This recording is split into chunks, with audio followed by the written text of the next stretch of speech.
Hi, this is Tanya Gibbs from Psycho Mom Scrapbooks, and I wanted to share with you this flower that I've been making. And on most of my YouTube videos lately have been about flowers. This one is actually fabric. I got the idea from Just a Sip, her YouTube video, but I make mine a little bit differently. She uses a circle die cut, and this is the Tim Holtz die cuts. And then there's a few other techniques in here that I use that are different from her, so I'd like to share my way with you. You're going to start out with a piece of synthetic fabric like a bridal tulle, and this is that sheer organza that has that really nice sparkle to it. It's a very fine, it's not regular tulle, it's a very fine mesh, and it's real sparkly. And you're going to take it and cut it from the long side. You're going to cut off 12 inches from the short side, and you're going to fold it from the long side. You're going to fold them together, and then you're going to fold it in half again to make your fourth layer, and then you're going to fold it in half one more time, and then you're going to fold it this way in half. And you want to make sure at least one side, I know that some of this fabric, when you start cutting it, it's not cut straight, so you just want to make sure at least one side ends up flush on the side. Now I'm using the Tim Holtz Tattered Florals die cut, but any die cut would work. Any die cut would work as long as it's a flower or a circle. And I think in the Just a Sip, her video is actually circles that she uses. So what you're going to do is, I have a Cuttlebug here. You can use any die cutting system that you happen to own that will run thick things through, thick materials. And you're going to start out, if you're using your Cuttlebug, you're going to start out with your B plate on the bottom. Then you're going to put your die cut and put your fabric right on top. And then you're going to put your other B plate on top of that. So that's your sandwich sequence.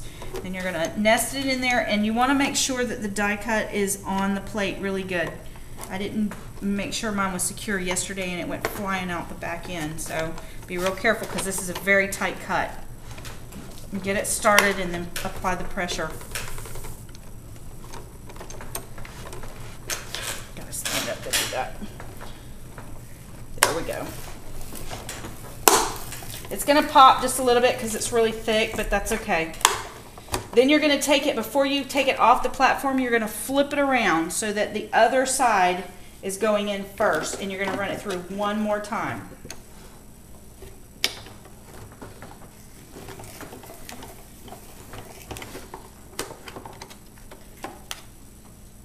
Take this and move it out of the way. Then the next thing you're going to need is, you're going to pull, very carefully pull that top plate off so that you don't lift any of the design. Then you want to look for, if you're using this die cut, you want to look for your smallest die cut. And this one is this little tiny flower on this die cut. On the circle die cut, it'd be a tiny circle. You're going to take your paper piercing tool and go right through the center of all of those pieces. Just right through the center. Force it in and just hold it there. That's going to be holding it in place for yourself. Then on this die cut, you're going to take this, the next one down is going to be the medium size die. And once again, and it's okay if they get a little off kilter, and if for some reason yours, if you had some pieces that had come off the edge and didn't get cut all the way, or they're not whole pieces, that's fine. It doesn't matter, because when we're finished with the last part of the technique, you won't see that anyway. And then you're just going to pierce that through there, right up against those small ones, and hold that in place. This is a different step than she takes in her video. She uses her crocodile to cut through them, and she's trying to hold all the pieces at one time, and I just found that this was an easier way to hang on to them. Now see how these did not cut out all the way? You just take your scissors and trim them so that they come off. Don't try to pull them, because if you pull them, this fabric will ravel and it becomes a mess. And this is a very messy project. And then you're going to take that one and poke it right into that flower as well. Now, what you have is, on your stick, you should have the large one, the medium, and the small.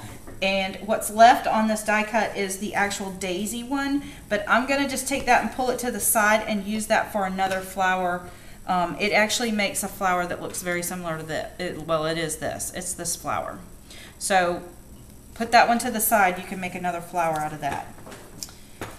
All of this away, out of the way. And this is a very messy project, so do it in a place where you can wipe things down. Now you're going to take these. This is a step she doesn't do either, but because these are flower petals and there's a gap between here, I don't want all of my flowers to be clumped into one clump. So starting with the bottom, I'm going to kind of twist each one just a little bit so that they're offset and they don't end up being in the same exact position all the way around. So you just kind of twist it around on this. Make sure you get the small ones twisted too, because they kind of stick together because they're such a fine cut. Be careful not to rip them off of the circle. And see right there, you can already start seeing this flower take shape. Then I'm going to take, and with my fingers, I'm going to mash all of this together and hold it very tight and place a brad right into the center. Now this brad is going to show up after you're finished with the technique, so you may want to use a decorative brad. I don't have any, so I'm just going to use this one, this just standard office supplied brad, and maybe put some rhinestones on top of it later. But then what you're going to do is you're going to take your tweezers, and if you do not have these tweezers, go and get them. I got mine at a, you can get them at a local scrapbook store. My local scrapbook store didn't have them, so I ended up getting them at Michael's.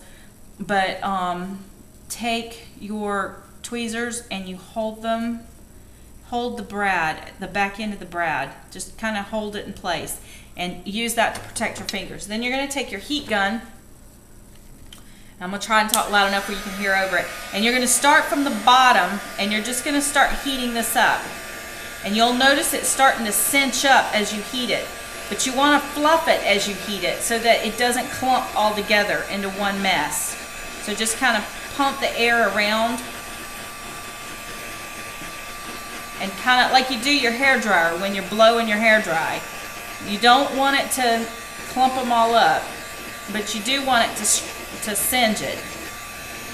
One, this keeps it from raveling out over time. And if can you see in the center here how that's starting to pull that up a little bit? Just use a circular motion and just keep hitting this, pulling it up.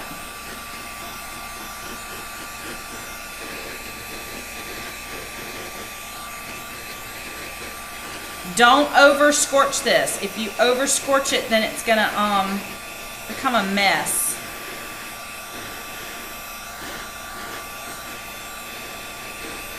But as it draws up, it starts to give the flower shape and texture. You have to use a synthetic fabric to do this technique because a cotton fabric or a natural fabric would not singe like this. Be careful that you don't catch it on fire or discolor it any. I'm using white, so it's very difficult to, you want to make sure you don't burn it. Then let it cool off enough to where you can touch it, but do not let it cool on its own. You want to kind of pick these petals and pull them apart and fluff them out a little bit. And then if you feel like you still need to heat up the edges a little bit more, you can. You don't want them completely meshed together like a piece of plastic. You want them to stay somewhat fluffy. You just want to make sure that they're singed enough to where they start to curl. And if you have to do some twisting, go ahead and do some twisting. See, like right here where the handle was, I didn't quite get that heated up enough. So I'm going to hit it again one more time right there. Always start from the bottom and work your way up. It gives you a fuller looking flower. It helps to shape that petal upwards. And then you have it. Now, after you've cut out a couple of these flowers on the second one, then what I would do is put together the daisy. But to me, it needs to have a little more thickness than this, so I use 2 cuts put together to make this size flower. If you only do the 1 cut, then you're gonna get a flower that will end up being this small whenever it's cut. Anyway, that is my tutorial for today. I hope you enjoyed it. Please leave me a comment. Thanks for watching.